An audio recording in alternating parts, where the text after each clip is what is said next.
തിരുവനന്തപുരത്തെ CPIM പ്രവർത്തകൻ അശോകൻ വധക്കേസിൽ 8 RSS പ്രവർത്തകർ കുറ്റക്കാരെന്ന് കോടതി.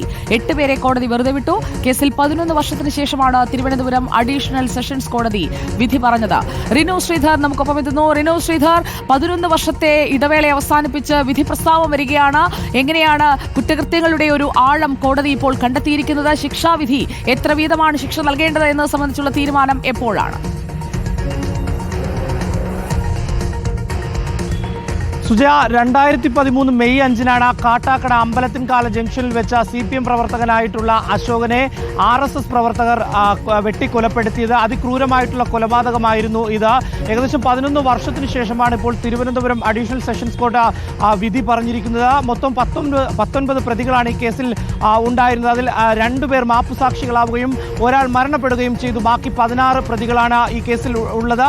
ഇതിൽ 8 പ്രതികളാണ് ഇപ്പോൾ കുറ്റക്കാരാണെന്ന് കണ്ടെത്തിയിട്ടുള്ളത്.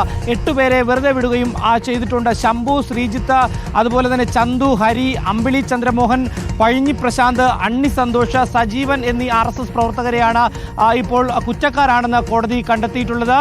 ഈ കുറ്റക്കാരാണെന്ന് കണ്ടെത്തിയെങ്കിൽ പോലും ശിക്ഷ വിധിച്ചിട്ടില്ല. തിങ്കളാഴ്ച ശിക്ഷ വിധിക്കുമെന്നുള്ളതാണ് കോടതി അറിയിച്ചിട്ടുള്ളത്. എന്തായാലും അതിക്രൂരമായിട്ടുള്ള ഒരു കൊലപാതകമാണെന്നാണ് കാട്ടാക്കട പോലീസ് അന്ന് FIR രജിസ്റ്റർ ചെയ്തത്. അതായത് അശോകന്റെ തലയെ പോലും വെട്ടി 2ആയി മാറ്റുന്ന ഒരു സാഹചര്യമാണ് ഉണ്ടായത്. ഒരു രാഷ്ട്രീയ വൈരാഗ്യമല്ല എന്നുള്ളതും FIR-ൽ പറഞ്ഞിരുന്നു. അതായത് ഇതിലെ പ്രധാന പ്രതിയായിട്ടുള്ള ശംഭു എന്ന് പറയുന്ന വ്യക്തി പലിശയ്ക്ക് പണം നൽകുമായിരുന്നു. ഈ പലിശയ്ക്ക് പണം നൽകിയതിനു ശേഷം അവിടെയുള്ള ജനങ്ങളെ ഉപദ്രവിക്കുന്നത് പതിവായിരുന്നു. ഇത് ചോദ്യം ചെയ്യുകയാണ് അശോകൻ ചെയ്തത്. അവിടുത്തെ പ്രാദേശിക CPM നേതാവും പ്രവർത്തകനുമാണ് അശോകൻ. ഇതിന് ഉള്ള ഒരു വൈരാഗ്യമാണ് ഗൂഢാലോചന നടത്തി ഈ 19 പേർ ചേർന്ന് അശോകനെ ക്രൂരമായി കൊലപ്പെടുത്തിയതെന്നുള്ളതാണ് കോടതി ഇപ്പോൾ കണ്ടെത്തിയിരിക്കുന്നതും. ശിക്ഷ എന്തായാലും 16-ന് വിധിക്കും എന്നുള്ളതാണ് നമുക്ക് ലഭിക്കുന്ന വിവരം.